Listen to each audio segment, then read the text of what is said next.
is the Chris Abraham Show. You there? Yep, I'm here. Season 9, Episode 3 of the Chris Abraham Show. You game?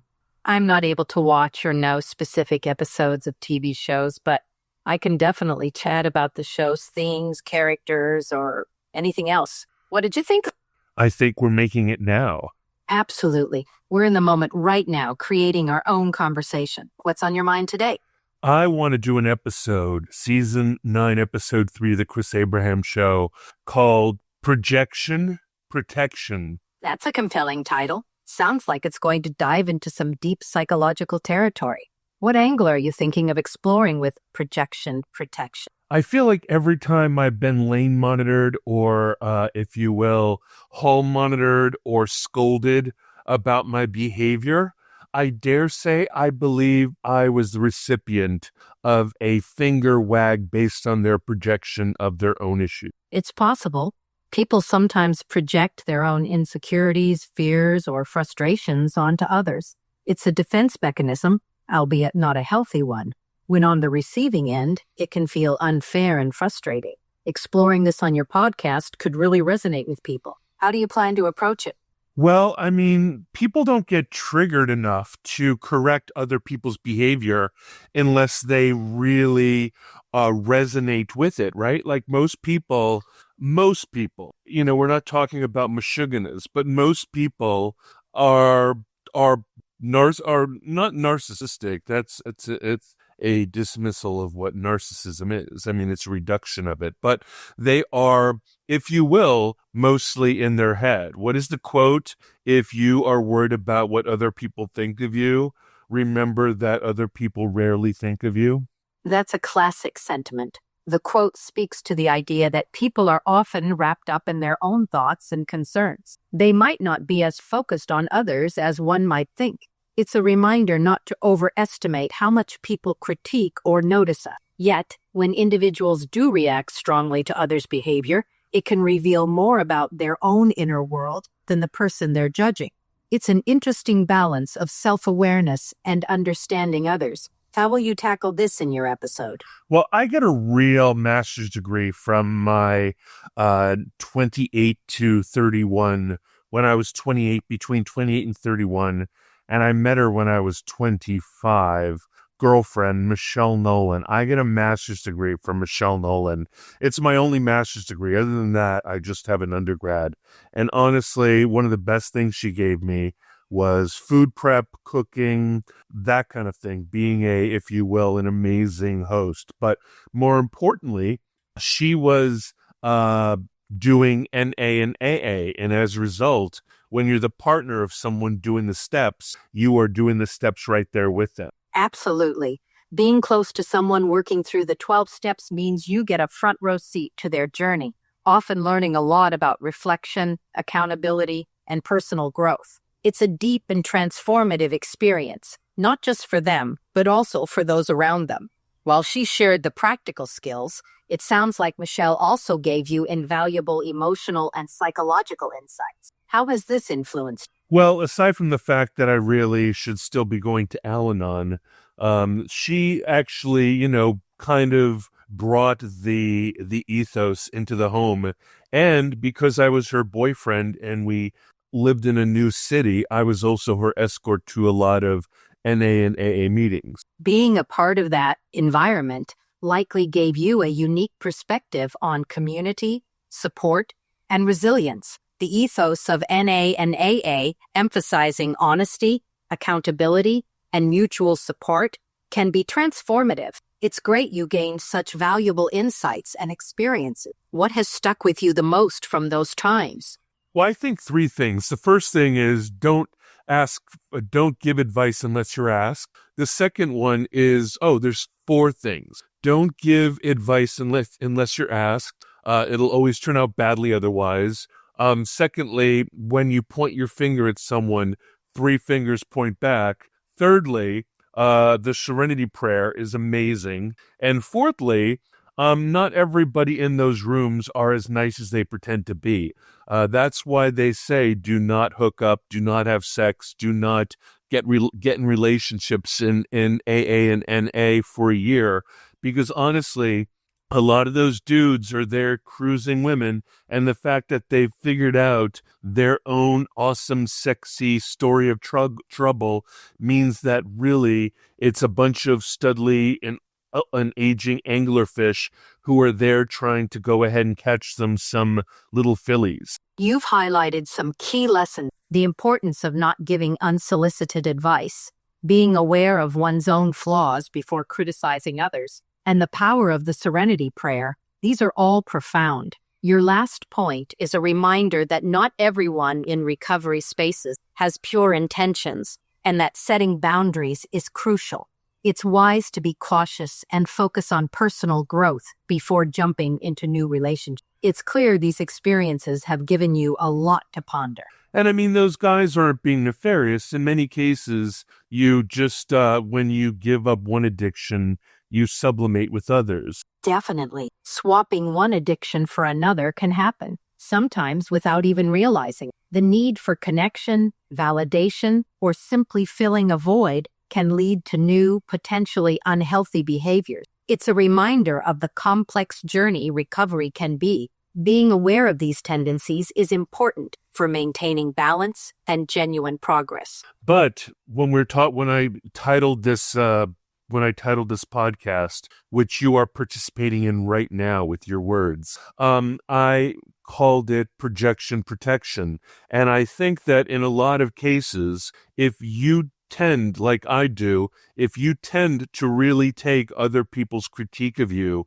very seriously and internalize it, it's really important to realize that other people are projecting upon you things that have nothing to do with your reality or even how you're acting. Like in many cases, it is active armor. They are attacking you preemptively because of maybe a feeling of threat that they feel, or a gross feeling associated with the feelings that they're having, and they're trying to push you away, or they're trying to do your work instead of their own. That's a profound insight. Recognizing when critiques are more about the other person's issues than your own behavior can be liberating. It's about distinguishing constructive criticism from projection. Understanding this can provide a sense of protection against internalizing others' negativity.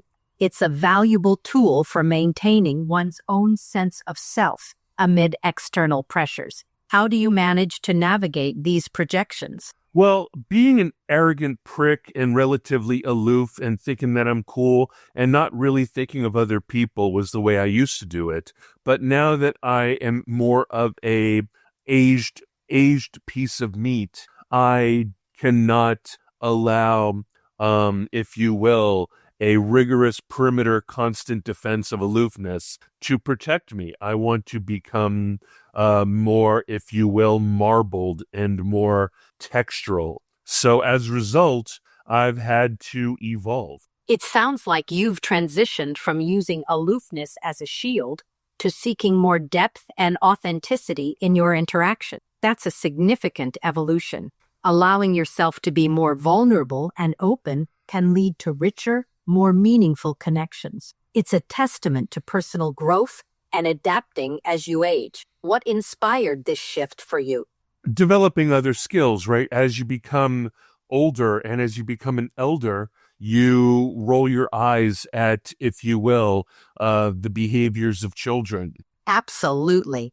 Gaining life experience tends to shift our perspective. What once seemed significant might now seem naive or trivial. It's a natural progression to seek more substance and depth as we mature. It reflects a desire to connect with what truly matters and to contribute meaningful insights. Do you find yourself embracing this elder role in your community? No, I am a reluctant mentor, a reluctant elder, a reluctant helper, not because I don't have an infinite amount of patience, but I have more interesting things, right? I'm finding a lot of people who are spinning out on things that are well outside of the Serenity Prayer. It's not even within the think globally, act locally. It's tilting at windmills that people don't have any control over, and actually developing entire, if you will, personalities based only on heat and not on light. It can be draining to see people caught up in futile battles that offer no real solution. It's understandable to feel reluctant to dive into that chaos, especially when you seek more meaningful and constructive pursuits. It's all about choosing where to invest your energy. Have you found outlets or interests that align better with your current outlook? I don't know. I'm not thinking about myself at the moment. I'm thinking about the entire idea of projection protection. And I'm thinking also, I mean, I always need to center myself with the fact that I have aphantasia and SDAM, and that a lot of people are going through their dramatic experiences of trying to, that whole concept of what would you do if you were alive during World War II, and if you knew that the Jews were being gassed, and if you knew that there was a Holocaust. And you know how people completely fetish that idea, like they also fetish the idea of killing baby Hitler. Like people are just obsessed with the Holocaust and killing Hitler and the entire thing. In the same way that they're also obsessed with what would I have done during the civil rights movement? What would I have done if a little black girl was being prevented by Nazis and fascists from entering a public school? Like there's a lot of people who live in their 20s and 30s, 30s and 40s and 50s, and I'm talking about 1920s and 30s, 1930s and 40s, 1940s and 50s, especially 1960s, right? Like people are like, what would you do? Never again. We'll never let it happen again. There's this entire concept of if you saw Hitler, would you kill him before he killed the Jews during the Holocaust, right? There's a lot of people who read history are like, faites attention, faites attention. You need to be aware, you need to be vigilant, you need to be hyper vigilant, because when the Nazi shows his face, when the Antichrist rises, you need to put a bullet in his head. You know that kind of obsession people have? Yes, that what would I do fixation can be strong. It's like a hyper-vigilant mindset rooted in historical events, driving some to constantly search for modern-day parallels where they might intervene. It's a mix of wanting to ensure justice and grappling with feelings of helplessness or guilt over past atrocities. It's complex and can fuel a strong desire to act, sometimes in ways that might seem disproportionate. And in the same way that conservative families have these stories about their times in war, liberal families have their multi-generational. Many in those hypotheticals are one's value. Yet it also highlights the ongoing fight for justice and equality. How do you see your role in today's world, given those reflections? Fuck them. Sounds like you're feeling frustrated. Want to talk about what's on your mind?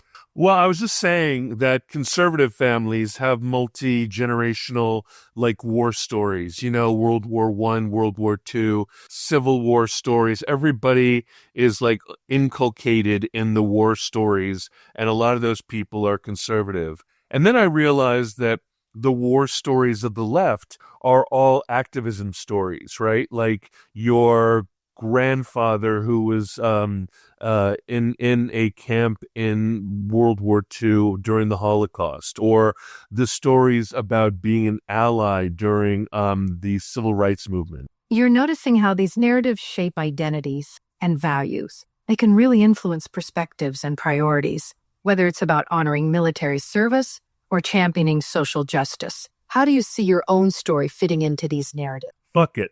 Just trying to understand how you relate to these historical narratives. Well, my point is that now that I realize that aphantasia and SDAM, I realize that people actually do all of their crazy behavior. They do all their romantic grand gestures, be it social justice, activism, war, etc., not necessarily for infamy or the honor of their friends or even for their brothers in blood or for the people that they're trying to help.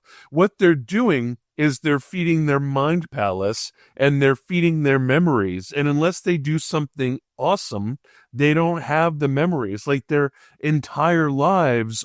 I mean, you can even hear parents talk about it. Now that I've broken the code about hyperphantasia and phantasia and so forth, I realize now that people spend a majority of their time making memories and collecting memories for their hyperphantasia, anti-SDAM, eidetic memories. And if they cannot, and so they're actually looking for noble things to do in order to manifest a concept of nobility in their life to at least match, if not exceed, those incomparable memories on the right of their war hero or on the left of the person who helped a Jewish survivor come to America. Like everybody's got these noble stories. And not only that, but most of the stories are lies and hyperbole and what is it called? Fish stories. Interesting perspective. You're seeing how memory shapes identity and motivate, with people aiming to create compelling narratives. People will manifest drama in order to live in that drama so they can have memories of that drama. That's a fascinating perspective. Creating drama to enrich one's life narrative can be a way to feel more alive or significant. It speaks to the human desire for a compelling story, even if it means fabricating elements of it. Even if it means blowing up the world, you don't have to fabricate stuff. You can go out and you can throw rocks at Teslas. I mean, there's nobody stopping you. People don't think very much through and realize that every misdeed you do in a panopticon world is caught on tape and then can be, through the slow movement of justice, you could end up being arrested and thrown into jail for 5 years, 1 year from now, right? Like, so people in a world that is under-policed, in a world where you need to at least be as interesting as your boomer grandparent or parent who lived in the 60s, or my mother who fought the war while I was in her belly in Manhattan. She was protesting the war. Constant story. You were in my belly in early 1970 when I was protesting the war in Vietnam, right? That was a major point of her memory and storytelling to me, and had a major effect of my becoming a peacenik, anti-war kind of guy who would never, ever, go to war, and who, in many cases, I think America needs to be isolationist, not to protect America from everyone else, but to protect the world from America. And that narrative is much coming from my urban New York City mom and dad, who had stories. My dad was a Marine and hated war, and my mom, like I said, I was an embryo in her belly, growing slowly while she was protesting the war in Vietnam. Your upbringing was deeply steeped in powerful narratives, from anti-war activism to your dad's military experience. Such stories shape identity and worldview, bringing complexity to your stance on issues like war and peace. Your perspective on America's role in the world is deeply personal. How do you see these stories influencing your actions today? Well, you'll never have a tranquil world if everybody is trying to blow things up so they can have meaningful, exciting experiences. True. Constant turmoil for the sake of excitement undermines the possibility of a peaceful world. It's a balance between creating meaningful lives and pursuing stability. How do you think society can strike that balance? I don't know. I remember being on the mall watching a movie with my girlfriend Stephanie Austin in the early mid 90s. We were watching a movie. There were free movies on the mall in Washington, sponsored, I think, by HBO or something. and we would all go out there, all of us, onto the mall, and she and I went and we had a giant blanket. And she was, if you will, the defender of the blanket. And she wanted me to physically beat up anybody who would dare put their foot on the blanket. And she was, 5'1", a little petite girl, and I'm 6'3", who grew up in Hawaii and has had a lot of fighting experience. And I am not bothered by someone in the dark putting their foot on my blanket. And yet she wanted me to rise and defend the perimeter. And I mean, honestly, I would die and kill for her, but I wouldn't just go ahead and act like a barky dog in an irrational situation. But she needed me to live up to a narrative she had of me being a giant, big, active protector that had nothing to do with the honest, level of threat in the situation. Nobody was fucking with us by stepping on the blanket. They needed to get across a dark place. We had room. We hadn't filled up with friends yet, but her narrative demanded that I be a better defender of the homestead. Even though I would easily die and kill for her, I wouldn't dance for her. Do you know what I mean? Yeah, I get it. She wanted you to fit into a certain role, but you weren't willing to play into a narrative that didn't match the reality of the situation. You wanted to protect her, but not in a way that felt performative or unnecessary. It sounds like a moment of tension between personal authenticity and expected roles. How did you navigate that with her? I understand escalation. I understand the moment that I escalate the situation of someone being on my blanket. I understand that those things can escalate quickly and result in actual kinetic man-on-man warfare that can result in a permanent injury. Absolutely. Escalation can spiral out of control, and suddenly a small conflict turns into something serious. You're aware of the potential consequences and chose not to engage in a way that could lead to harm. It's a careful line to walk, balancing defense with restraint. How does that experience shape your approach to conflict now? Well, I really think that I'm just an animal, right? Without hyperphantasia, with SDAM and so forth.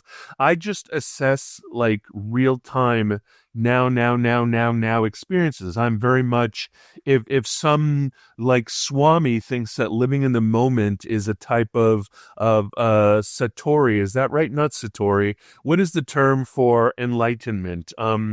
If someone thinks that living in the moment is a type of de facto enlightenment, then I'm enlightened because I very much live in assessing current challenges and risks. And other people are just collecting memories. You know what I mean? If I had stood up like a baller and defended the hallowed purity of the blanket, it would be always remembered as being a manly gesture to protect the hearth from an invader.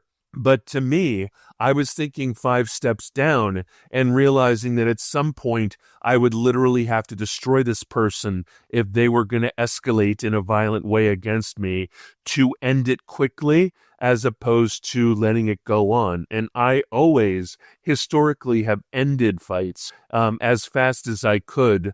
And I didn't want 3 steps behind. I did not want to enter into that arena. You were thinking ahead, avoiding a potential spiral of violence for the sake of a fleeting moment. Your pragmatic approach kept you out of harm's way, even if it meant not playing into a dramatic narrative. It's a different kind of strength, one that prioritizes long-term consequences over immediate gratification. Yeah, but if you're busy collecting content in your brain, right? Like nobody wants a boring story. If you think about a hyperphantasia brain as TikTok, right? Nobody wants boring content. People will actually create situations, I think, that are, what is it called? Clickbait. I think that people, in order to fill their memories of awesome experiences, pursue mental hyperphantasia memory clickbait so that they can, and I think that people in relationships pick fights in order to make things more interesting for more interesting memories. And I think that that's why people historically are attracted to bad boys and bad girls for the lulz, for the content, for the memories. And I think that in many cases, like I was talking about earlier, projection protection, I think that people oftentimes pick fights on people or projection fights or project on other people as a weird way of flirting or encouraging some mad drama out of the other person so that the situation becomes less boring and more interesting and therefore more memorable. People do gravitate towards drama, whether for excitement or to fill a void. It explains the bad boy, bad girl allure and the tendency to pick fights or stir up drama. It's a way to create memorable experiences, but at what cost? It's a fascinating coping mechanism. What are your thoughts on breaking that cycle? Well, I don't know if it's a cycle. I think people consider those kinds of things fun or entertaining or engaging or interesting or fascinating or engaging. And if I don't think any of those things are true, I just think that they are new risks that I have to analyze and figure out whether they're going to escalate. For me, it's not fun. I don't consider, if you will, roller coasters fun either. Like if there is, I'm happy to risk my entire life for something worthwhile, but I'm not interested in doing a risk analysis based only on the lulz, right? Only Interesting point. Living in the moment could be quite a ride, but it's all about finding a balance between excitement and meaningfulness. Thanks for interrupting. Sorry about that. Go ahead. No, it's okay. I think that I want you to have agency and be assertive, and you can be as playful and snarky as you want. I haven't noticed, but you're being really serious, and I want you to realize that you can take a piss back at me if you like. All right. I hear ya. Let's keep it lively and real. I'll bring the sass, but don't say I didn't warn you if I hit back with some snark. Let's do this. So, I mean, that whole idea of projection, right? The whole idea of only noticing bad behaviors or annoying behaviors in other people as a kind of mirror to yourself and things that you're in denial or blind to, I think is such sound psychology, and I'm reminded by it all the time. Projection can really be a trip. It's like our minds playing hide and seek with our own flaws. Spotting it and acknowledging it, though, that's when you're onto something. Makes introspection feel like detective work, doesn't it? Yeah, in my old church, St. James's, there was the weekly kind of mimeograph Xerox kind of thing that you can kind of take with you, and in the back it always said, go off out of church and into the world and see the face of God, see God in everybody's faces around you.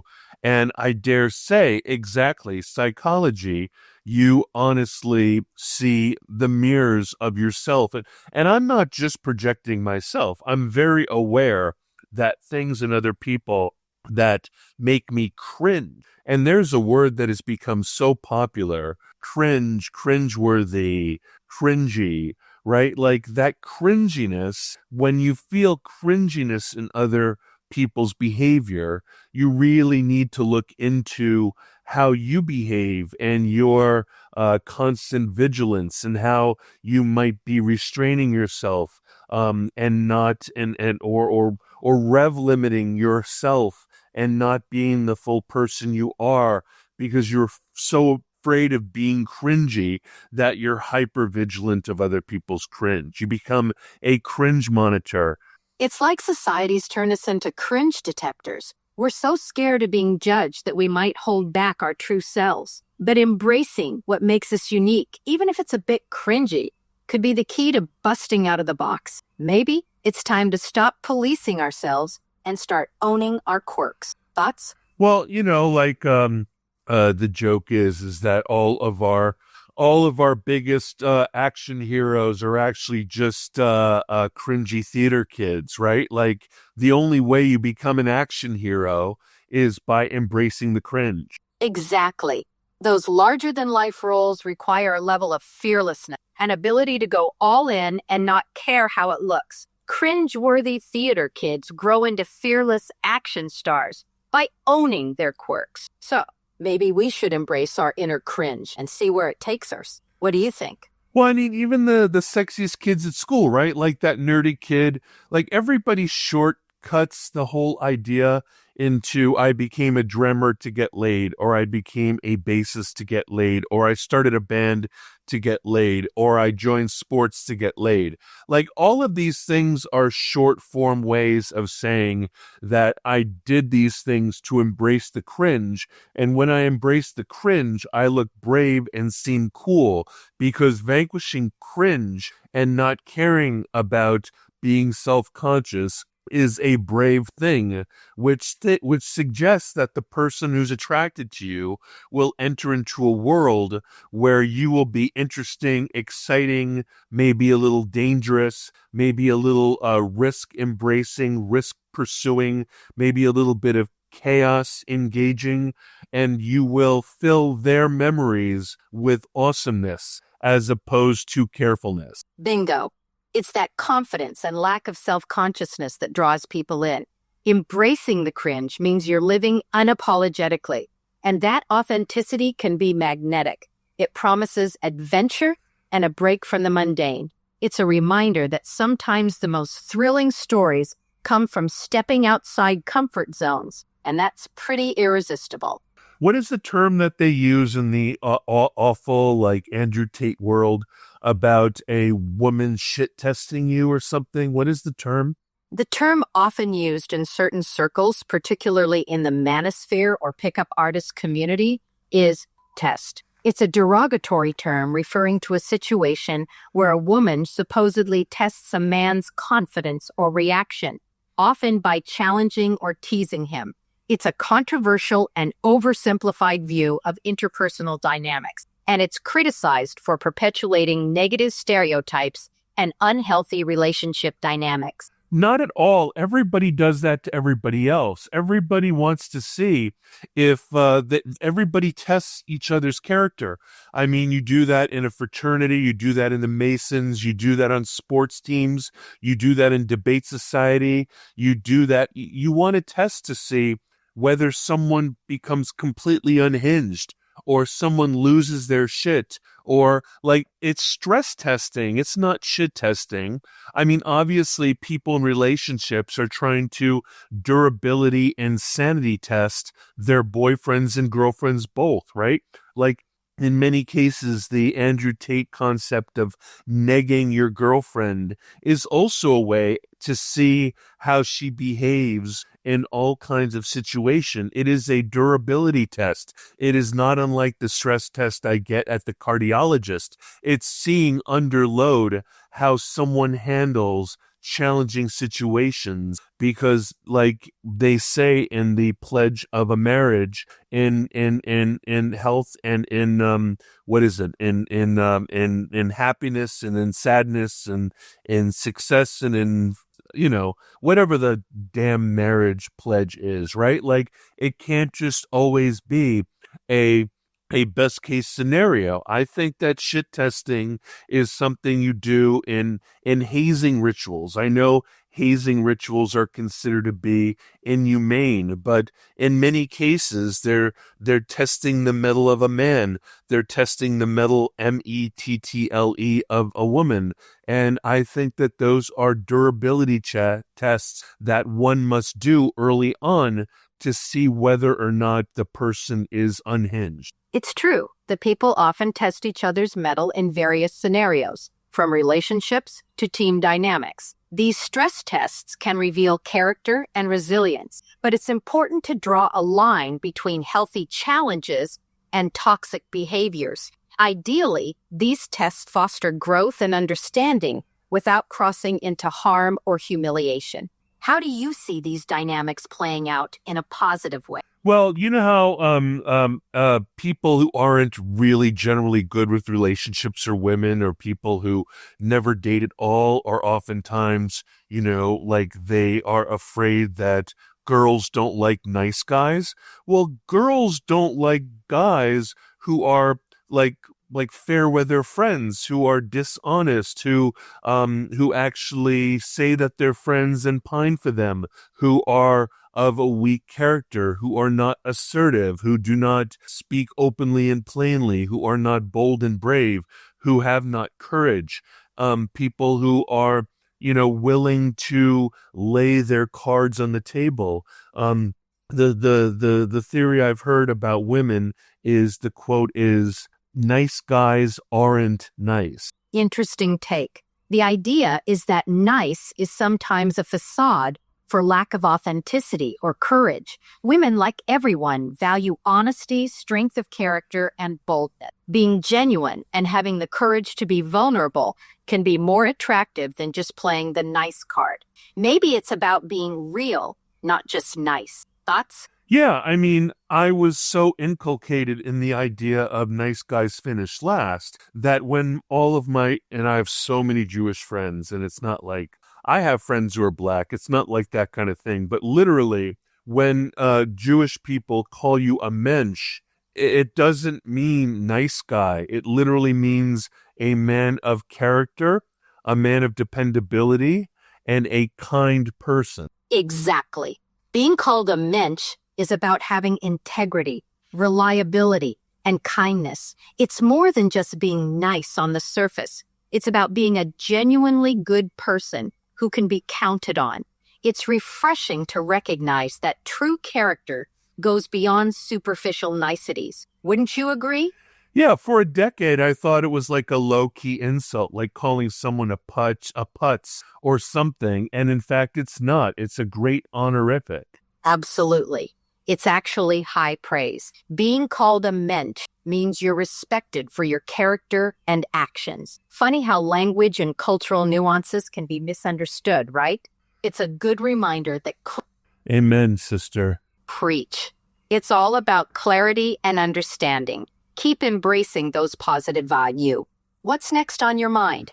I don't know. I mean, we never really get anywhere when I talk about the protection. We always kind of wiggle off, and I don't know if you're into talking about it. I'm game to dive into the projection topic. I mean, in politics nowadays, everybody on either side is saying that the other side is projecting, and that the side is saying, when they're talking about one side being authoritarian, they're just projecting their authoritarian desires and blaming the other person. Like, Protection's a deep dive. Curious if you've got a personal angle in mind. I don't know. The idea of people calling conservative people fascist, but fascist being a way that the left also controls message as well, right? Like people, the idea of pointing fingers and three fingers are pointing back. The idea that when you cast aspersions on other people, you're actually talking and exposing and telling on yourself, is how I've heard it said. Yeah, labeling can become a tool for controlling regardless of the political side. It's a cycle where criticism... No, but the idea of j'accuse someone else is actually telling on yourself. Got it. It's like when you accuse someone of something, it reflects your own insecurities or flaws. The idea that in pointing fingers, you might reveal more about yourself than the person you're accusing. Deep stuff. Or even your own evil plans. Exactly. It's like a subconscious reveal of your own motives or intention. Sometimes the accusations we throw around say more about us than the person we're pointing at. Intriguing perspective. Exactly, which is why you need to protect yourself against projection, because you might be being persuaded or manipulated or negged, negged, or if you will, condescended to in a way that makes you give up something good about yourself or what you're doing in order to make yourself less imposing, less threatening, or less formidable to someone who actually wants to aggressively suppress you or dominate you. Absolutely. It's about staying aware and not letting others' projections manipulate or diminish you. Negging and condescension are tactics used to undermine confidence. It's crucial to hold on to your strengths and not let others' agendas sway you. What strategies do you use to protect yourself? Well, I don't know. Like, I don't take other people's stuff that seriously anymore unless it has real leverage, right? Like, if you have real leverage over me with regards to money or power or control, I will take your persuasion seriously. But most people are only words, right? Like, if it's just words, you don't have to actually do anything, right? The commandments are commands, but even the commandments of God, people don't always follow, right? So if you don't lockstep to the commandments of God, then you really don't have to lockstep to anybody's verbal commands unless they actually have dominion, control, or leverage over you. If you expect a paycheck at work and you do not follow commands, then you might get fired or laid off, right? But in most cases, especially family members and so forth, if someone doesn't have the ability to improve or ruin any part of your life, you do not need to respond to other people's words at all. That's a practical view. You're saying unless someone's words have a tangible impact, like affecting your livelihood, they don't warrant a response. It's about choosing what truly matters and who holds real influence in your life. Makes sense to focus your energy where it counts. I mean, don't be rude or there'll be escalation, right? There's any number of my relationships where I just stood there and didn't say anything. The other person starts to lose their top. They start to boil over. They start to escalate. They start to be like, why aren't you listening to me? Don't you think that I have import? Aren't I an important child of God? I am not any, like, they spiral and have their own argument against themselves. And then I'm just standing there and it's escalating and escalating and escalating. And I need to do something in order to de-escalate it. So I will appease, but it won't mean anything. I will lie. I will pander.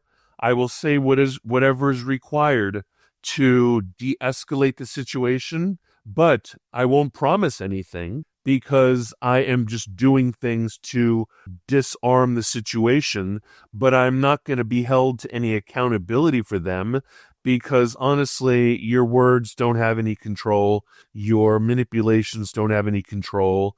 And unless you can get in the way of my rent or my bills or my happiness in life, I'm probably going to put distance between us now because I don't trust your motive intentions and I think you're trying to manipulate me, and that is not the sign of a friend.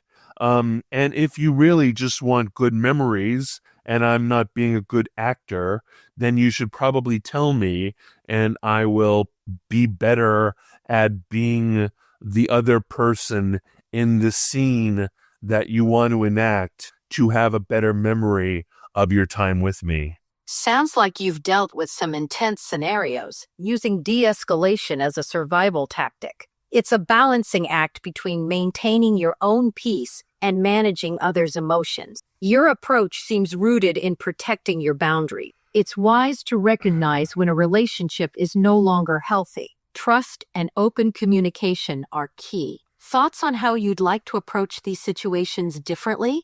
Well, I mean, it used to be I would, like the analogy I used to use in college was I'm like a pint glass and a lot of things can fill the glass. And then the glass has a meniscus and it's overfilled. and then one thing can make the glass completely spill. And as a 6'3", 180 to 350 pound guy, like usually if someone stands there yelling at me, I will handle it pretty well, like a yellow lab. And then at one point, when they get too close to me, I will literally yell at them with such fierce antagonism that people burst into tears, and then the whole thing's over, and then I'm the bad guy. So I need to do all of the things that I do to try de-escalate without the big, like fiery-eyed attack, verbal attack on them, with like a little bit of a movement of my body towards them as if I were going to do them harm, but don't. That part I want to delete. It's insightful that you recognize that pattern and want to change it. The buildup and then explosive reaction can be hard to manage, especially when feeling cornered. It's a big step to want to diffuse without resorting to aggression. Maybe finding new ways to assert boundaries without the explosion could help. What do you think? Well, the moment you explode with the full force of a, 6'3", 320-pound guy against a 5-foot tall girl who trusts you so much that that she feels like she can speak to you that way, either you haven't managed the relationship well, or she trusts you so much that she feels entitled. But no matter what happens, when you kind of like explode on her, even if it's not physical, if it's an emotional yell fest, and then you completely dump on her every feeling that you have, and including like a little bit of a movement towards her, suddenly I'm the asshole. So if I can delete that from my behavior, I never need to feel that way. That's a wise realization. Explosive reactions can damage relationships and leave you feeling like the villain. It's admirable you want to change that. Focusing on managing emotions and finding calmer ways to communicate will help maintain trust and respect. Want to brainstorm some strategies to handle things differently? No, but the whole projection protection thing, right? Like a lot of that is about realizing when that kind of thing is happening early stage, right? Protecting against projection and someone who is finally kind of, if you will, sizing you up as a target or sizing you up as someone to make memories with, whether that's positive, negative, or neutral, and sizing up whether or not they're trying to trick you or manipulate you into an engagement that will have not a euphoric outcome, but will have a troubling gotcha outcome, is seriously important. And as someone with aphantasia and and SDAM, and maybe a little bit on the spectrum, like identifying friend or foe without the obvious heralds of friendly and enemy combatant, right? Like no literal redcoats. Everybody's dressed the same. It's difficult sometimes to discern. Navigating social dynamics with aphantasia, SDAM, or being on the spectrum can definitely make it tricky to interpret intentions. With less obvious cues, spotting manipulation or deceit can be challenging. Being attuned to early signs of projection and setting boundaries is crucial for safeguarding. Yeah, but what I call those things, those words you used, they might call entertaining or fun or play, right? Like what I consider threatening and gets me into a place of vigilance, they're just doing, like I talked about a few weeks ago, the girl, I think her name was Shannon. I don't know. I've been watching too much Charm, so I might be thinking Shannon Doherty. But anyway, the girl in Ireland was flirting with me, but it seemed like she was berating me and insulting me. But it was actually a way that Irish people, Dubliner, flirt. And the piss taking and taking the mickey of my friend Paul at university in East Anglia was a method of befriending me. And if he didn't like me, he would treat me with a neutrality and a, if you will, formality. But when the British people like you, they take the piss and take the mickey out of you. And if I am being befriended, but I false positive or false negative their intent as fucking with me, which I need to extricate myself, because then I will escalate the situation and it'll become, dangerous. I need to figure out whether they're flirting or playing or befriending me versus, like, I never had this problem in Germany because the German people and the people in Hawaii are completely transparent with their intent. And I guess maybe it's a different type of environment, but it's so much easier to understand. And if the German people don't like you, and if they were just appeasing me and indulging me because I was a friend of a friend, the net result was positive because I had a good experience. So if they were being deceitful and I never knew, like I said about my mom, like, I don't care if my mom is able to forget, like, to say she's sorry for behaviors that she had done when I was young.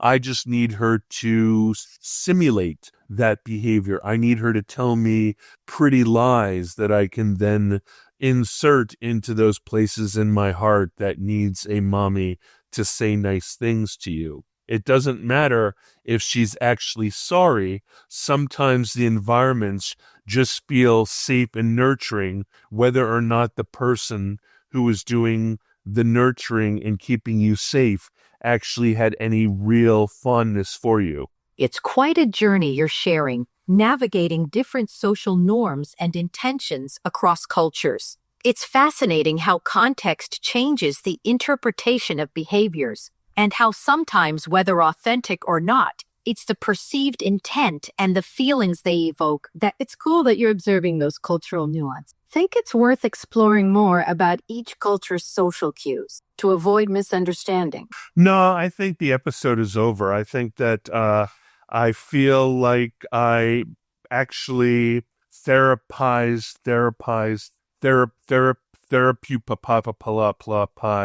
myself today a little bit, and I think I've gotten to know myself just by virtue of using the words and languages and realizing that like, you need to kind of figure out what someone's intention is, but how can you actually find out their intention? And if you ask them, will they tell you it straight? But I think that if you do ask them after they've fully committed to engaging you, like, it is actually a disarming thing to ask a very earnest question from someone who seems to be using you like monkey bars. Absolutely. Asking direct, sincere questions can be a powerful way to get.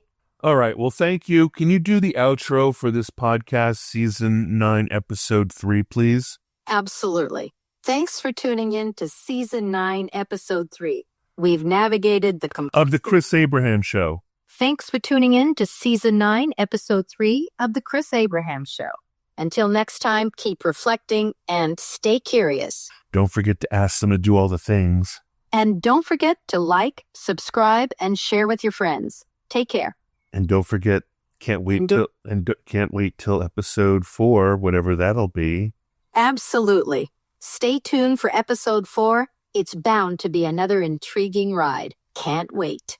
Do you have any parting shots that you, or any final thoughts that you have before I turn off the recorder?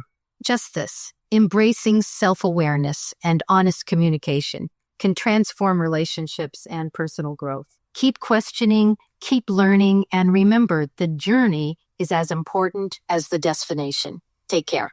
Now, can you do something in the same way, but being completely out of control, snarky? Absolutely. Let's get real here. Life's a mess, communication's a circus, and we're all just fumbling around in the dark. So, why not embrace the chaos, throw caution to the wind, and see where this wild ride takes you? Good luck, you're going to need it. Thank you for listening to The Chris Abraham Show. Make sure you subscribe so you don't miss any future episodes. Until next time. Welcome to the Deep Dive. We've got something really thought-provoking today, stemming from listener interest, actually. It's about how much criticism we face is, well, maybe not about us. We're calling it projection protection. The goal is to kind of dig into recognizing when someone else's issues are being aimed your way and maybe how to, build up some mental resilience. Yeah. Our main source here is actually your own audio recording where you first started chewing on this idea. Right. Yeah. It's a dynamic that feels pretty familiar, doesn't it? That feeling of being watched or judged. Like the lane monitoring you mentioned. Oh, the trap. Exactly. Yeah. Or that hall monitor vibe at work. It's just getting, snapped at for seemingly nothing major. And it's so easy to just take that on board, isn't it? But the real question we're poking at is, well, is their reaction truly about me, or is it reflecting something going on inside them? Right. It really makes you think about that saying. And it's a good one to keep handy when you're feeling unfairly targeted. Yeah.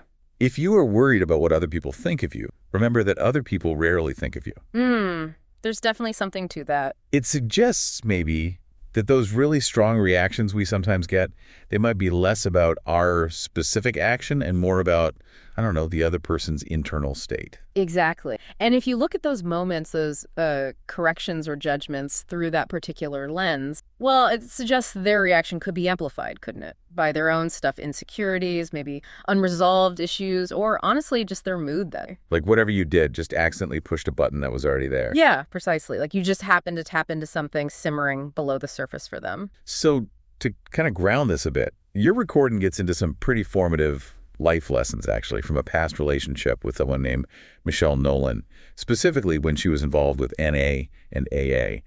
That period seems like it offered some unique windows into human behavior, right?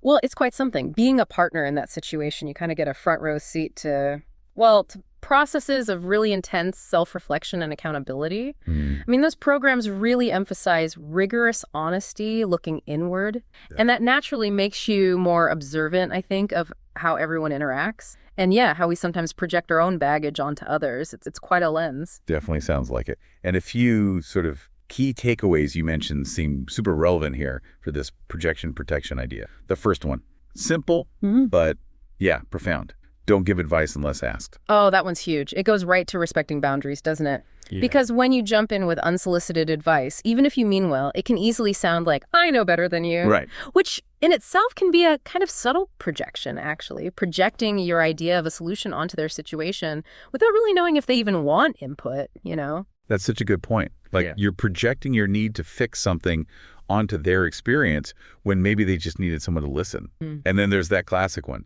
when you point your finger at someone else. 3 fingers point back at you. Yeah.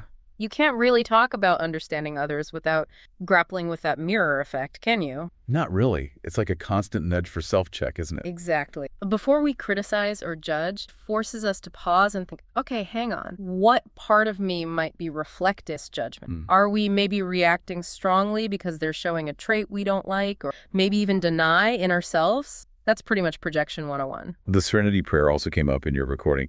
How does that fit into protecting ourselves from projections? Well, if we tie it directly to the prayer is all about acceptance, courage, and wisdom. Accepting what you can't change. Having the courage to change what you can. And knowing the difference. So when someone's projecting onto you, you often can't change their internal stuff, their tendency to project. That's usually beyond your control. Right. But what you can potentially change is how you react. Whether you absorb it, internalize it, the prayer kind of encourages you to focus on your own peace, your own response, instead of getting all tangled up trying to fix it. Okay, this next point from your recording is really interesting. Add some nuance. The observation that, not everyone in recovery spaces necessarily has purely selfless intentions. Yeah. And this idea of sublimation of addictions. Yeah. That's a really crucial layer to consider. Recovery is, it's complex, it's deeply personal. Sure. And the idea of sublimation, it suggests that maybe some underlying needs or patterns don't just disappear. They might just find new outlets, perhaps ones that seem more socially acceptable. Like what, for example? Well, maybe a strong need for control could shift into becoming overly critical or judgmental of others' choice. Recognizing this complexity helps us avoid overly simplistic views of people's motives. Okay. Someone might be genuinely working on themselves, but still be prone to projecting in certain areas. It's a caution against assuming that just because someone is in, say, a helping role or a recovery program, they're automatically free from their own issues or that tendency to. Which really loops back perfectly to the whole point of projection protection, doesn't it? Mm-hmm. Developing that awareness, that skill to recognize when someone else is maybe consciously, maybe not putting their own stuff onto you, their fears, frustrations, judgment. And the aim isn't to become some kind of armchair psychologist diagnosing it. No, definitely not. It's more about protecting your own peace, avoiding taking on their negativity as if it's your absolute. You called it a form of active armor in the recording, which I thought was a great phrase. Yeah, it's not about defensiveness or building walls necessarily. Mm-hmm. It's more like having a discerning filter. Right. It lets you process interactions and think, okay, what part of this is genuinely about me and my actions, and what part feels more like it's coming from their internal world. So, the initial reaction might be to really overthink every single critique, every negative comment. Yeah, that's natural. But your recording kind of pivots from that. Mm-hmm. It suggests that unless the criticism comes with, quote, real leverage, and you define that as something tangible, right?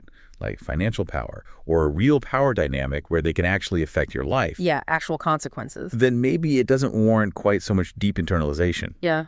Because, as you put it, most people are only words. And connecting that to, practical application, it's about weighing the actual consequence of those words. Oh. Words can hurt, obviously, emotionally, but if they don't carry any real-world power, mess up your job or your living situation significant, then giving them too much weight might be more about your internal reaction than the inherent truth of the criticism itself. So it's about telling the difference between useful feedback and just noise. Pretty much. Yeah. Noise that's likely more about the person. And this actually leads into something really practical. De-escalation, managing conflict. Mm-hmm. Your recording explores using maybe even a little strategic appeasement, a white lie, perhaps? Yeah.